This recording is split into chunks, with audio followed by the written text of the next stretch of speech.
Hello everyone, My Physique here. Are you working out at home right now because your local gyms are closed, or you just don't want to see other people during this time? Well, then you might run into a couple of scenarios. Number one, you don't have any weights at home, so you'll have to rely on your own body weight. Number two, the weights that you have are simply too light. It doesn't help you overload all that much and doesn't make the exercise challenging enough for you, such as this one. But don't worry, I got you. Here are 6 modifications that you can do at home to make your home workouts a lot harder. The first modification we can do is 1 rep and a half, meaning that you do 1 rep of the full exercise, then a half rep, and then a full rep, and then a half rep, so on. Or you can do it the other way around and start with a half rep first. This is applicable to Bulgarian split squat. As you can see from the video, I started out with a half rep, followed up by a full rep, and then I repeated. The first rep here shows what a normal lateral raise would look like. And then we're going to the 1.5 rep category. So you do 1 rep first, then you do half rep, and then you do 1 rep, and then you do half rep. I promise you this will get you tired very quickly, even though you have light weights. Are you complaining that the bodyweight exercises are not challenging enough for you? Well, let's make it unilateral. The example I gave here is squat. So normally you will be squatting your body weight with 2 legs. And now if we change that into lunges or Bulgarian split squat as shown in the video, you'll be supporting your body weight with only 1 leg. That's instantly doubling the difficulty. I'm sure this will get you tired very quickly.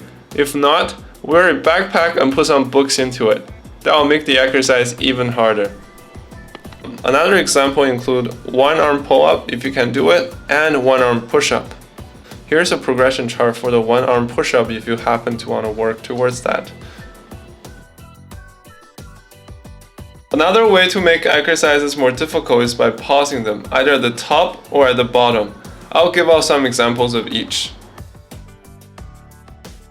So for exercises such as the pull-up, you want to pause at the top since that makes the exercise the hardest.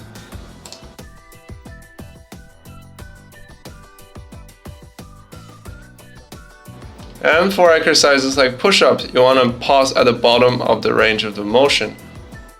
Also for squat, you want to hold it at the bottom of the motion for a couple of seconds before explosively squatting up your body weight. This eliminates any momentum. Lastly, for lateral raises, you can also pause at the top.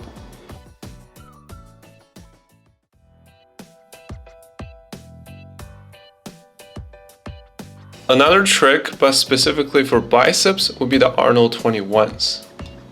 So for this exercise, you want to start as you normally would in a bicep curl, but do the first 7 reps in the bottom range of motion. And then for the next 7 reps of the exercise, only do the top portion, meaning that you don't go below the parallel line. This will keep constant tension in your biceps and help you tire it out very quickly.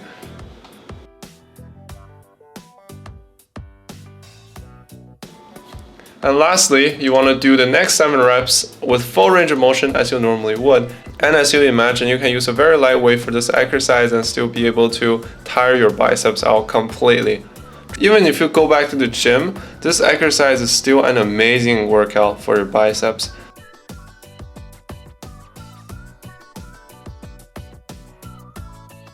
The next tip will be to slow all your exercises down. You know how when you're planking, every second feels like a century? Well, that's the effect we're trying to achieve here, since we don't have that much weight, where we only have our body weight to work with. As you can see in the video, I'm squatting very slowly right now. Slow up and slow down. Control the entire range of motion. This is also effective for tricep exercises, bicep exercises, back exercises. 5 minutes later. Honestly, any exercises, you name it. But here I give an example for the lateral raises, and you can see how slow I'm going. And that should be a speed that you're going to aim for.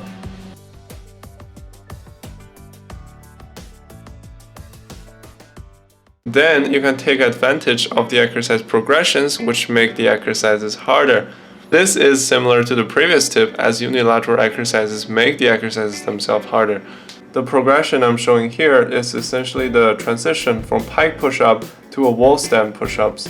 Starting off with a pike push-up, you want your hands to be roughly shoulder width apart, and it can be slightly wider if you want to increase the range of motion. Then to make the exercise harder, we can elevate your feet. This will make your arms support more of your body weight. Then you can do a wall stand push-up to really work your deltoids. The heavier that you are, the harder this exercise is going to be. So it's like a perfectly amazing body weight exercise transition. You can do this facing forward or facing the wall, it doesn't really matter. You can also put books beneath your hands to increase the range of motion of this exercise, even though it's quarantine time. And we don't have nice plates, barbells, or machines to use. But it's still important to be physically active to maintain your progress so that when gym open back up, you don't start from -1000. Thank you so much for watching. If you enjoyed the video, please smash the like button and subscribe to the channel for more fitness tips.